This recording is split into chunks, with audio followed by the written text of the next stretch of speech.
BARTISM number 29. Feeling angry? Slow down there, Tiger. Don't be so anxious to respond or react to anyone when you're angry. Keep your cool. Stay calm. Think about things. Collect your thoughts. Choose to respond another day, that is, if you can walk away now. Sometimes we need to stay in the thick of the conversation to address matters of importance. Yeah, I get it. But whenever possible, be slow to anger and then walk away. Or graciously bow out of the conversation, like on the telephone, When the other party didn't see you react and yet walk away, they have no idea what you're thinking.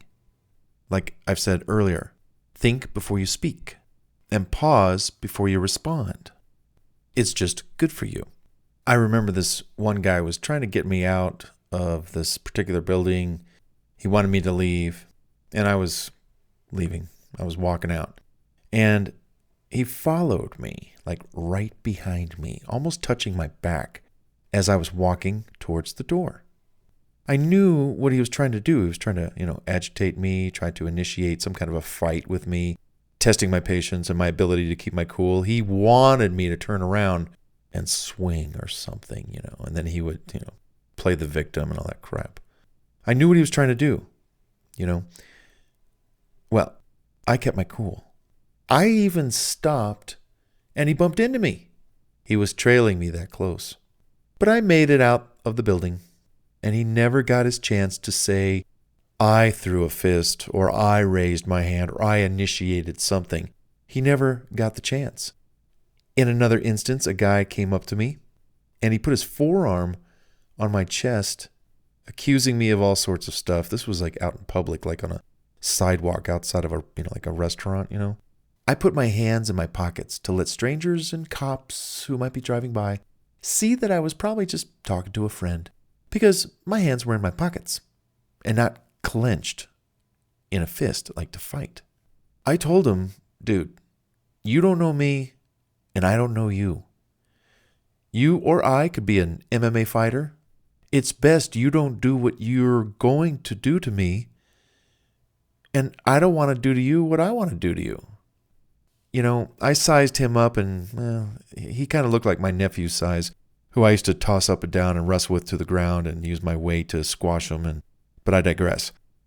Another time, a man on the street came up to me as I was talking to a woman who I met in this particular class.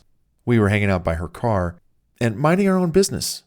She was standing, with her driver's side door open, and I was on the other side of the door, and we're just chatting in the street.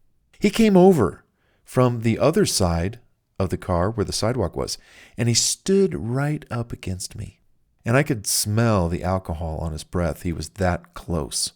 And this guy was probably an inch or two taller than me. Then, out of nowhere, he punched me in the face from the side. So hard, it would have sent any female to the hospital for a week to recover. This guy, I could tell, he hits the gym, good for him. Me? It just nudged me. I didn't fall, but I stood there, and I took it like a ring fighter as best I could. I turned to him and I said, did you just hit me? I think he was surprised that I didn't fall, and I turned right around to face him.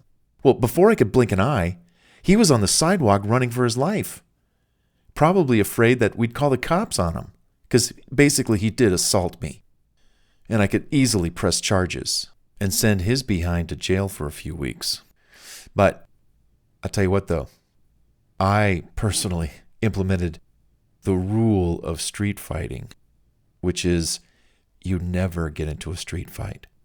As much as we could have had fun brawling it out, he could have had 2 or 3 buddies tucked away in an alley with beer bottles, knives, or who knows what kind of weapon.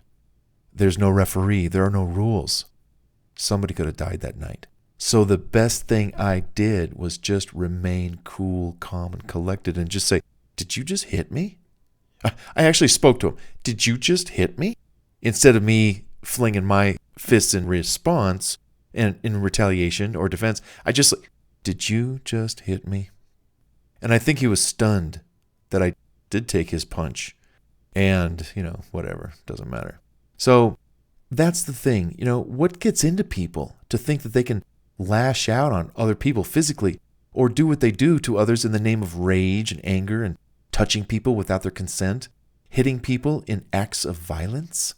These people are lucky. Well, all of them. These people are lucky I didn't pile drive them into the ground or roll into them with my shoulder down and drive them into a wall at 20 miles per hour with the strength I have in my 1,000-pound squatting legs. I played football for 7 years. I was a running back. I loved getting tackled. I loved hitting. And I hit hard. State championship speed. Yeah. I loved it. And somebody wants to go up against me. Hey, I know there's other people. There's always somebody out there that's bigger, taller, faster, hits harder. And that's the truth. That's the truth. So I tend to want to just talk things, out. I tell you. But again, like I said, in street fights, etc., the rule is you don't fight. No one wins, and someone always loses, sometimes their life, as there are no rules and no referees, as I mentioned earlier.